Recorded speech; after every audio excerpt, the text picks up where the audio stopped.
মাওলানা। গলা ছেড়ে প্রাণ ভরে উচ্চ রবে মহব্বতের সঙ্গে আমার নবীকে আমরা একটু খুশি করি।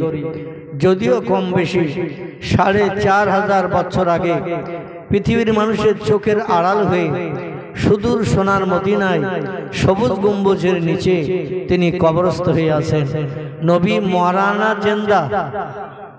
বিশ্ব নবী সাল্লাল্লাহু আলাইহি ওয়াসাল্লাম বলছেন, ইন্নাল্লাহা হারামা আন তাকুলা আলাল আরদে আসজাদাল আমবিয়ায়ে ফানাবিয়াল্লাহি হাইয়ুন ইয়ারযাকু। চিল্লায়ে বলুন আল্লাহু আকবার। বিশ্ব নবী বলছেন, নিশ্চয়ই আল্লাহ পাক, ইন্নাল্লাহ, নিশ্চয়ই আল্লাহ পাক, হারামা, তিনি হারাম সাব্যস্ত করেছেন, নিষেধ করেছেন, বারণ করে দিয়েছেন, আন্তাকুলা, ভক্ষণ করতে, খেতে, আলাল আরদ, দুনিয়ার মাটিকে। আল্লাহ বলছেন, নিশ্চয়ই আমি আল্লাহ পাক বলছি, নবী আম্বিয়া এবং ওলিয়া উলিয়া মরণের পরে যারা কবরস্থ হয়, মাটিকে তাদের দেহ খেতে আল্লাহ নিষেধ করে দিয়েছেন। জোরে বলি সুবহানাল্লাহ। ফানাবিয়াল্লাহি হাইয়ুন ইয়ারযাকু। নবীরা কবরে জিন্দাবস্থায় থাকে। কেমন থাকে? মরানা জিন্দা। নবীরা কবরে হাইয়ুন, জিন্দাবস্থায় থাকে। ওয়া ইয়ারযাকু, এবং খোদা প্রদত্ত জান্নাতি রুজি ফেরেশতাদের মাধ্যম দিয়ে নবীদের কাছে পরিবেশিত হয়। চিল্লায়ে বলি একটু সুবহানাল্লাহ। তাহলে নবীরা কবরে মরানা জিন্দা, জিন্দা, এবং তাদের জন্য রুজি আসে কোথা থেকে?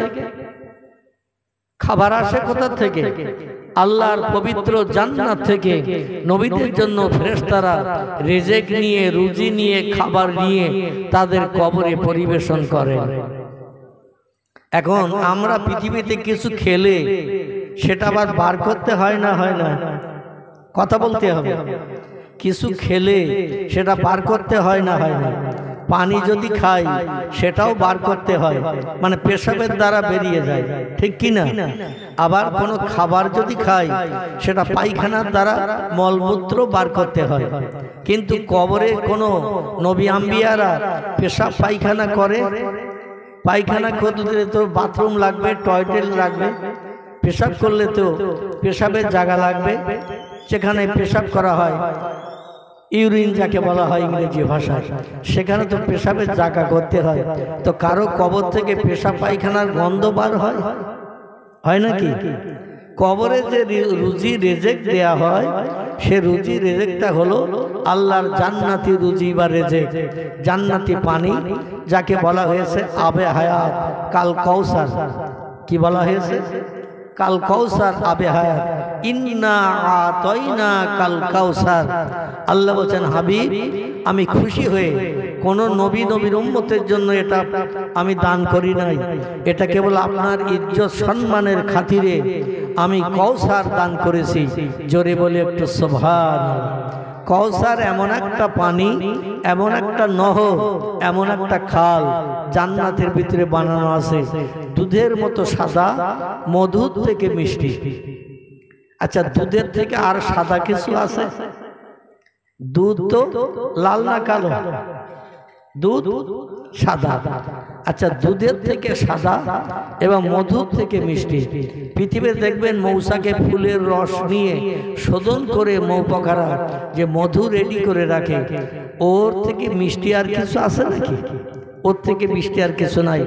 যে মধুর ভিতরে ১০০-র উপরে রোগে ঔষধ আল্লাহ বানিয়ে দিয়েছেন। এই মধু হলো তীক্ষ্ণ মিষ্টি। বেশি খেলে আবার পানিতে গলা ডুবিয়ে থাকতে হয়, বেশি খেলে, কারণ দেহ ছালাপালা করে, জ্বালা হয়।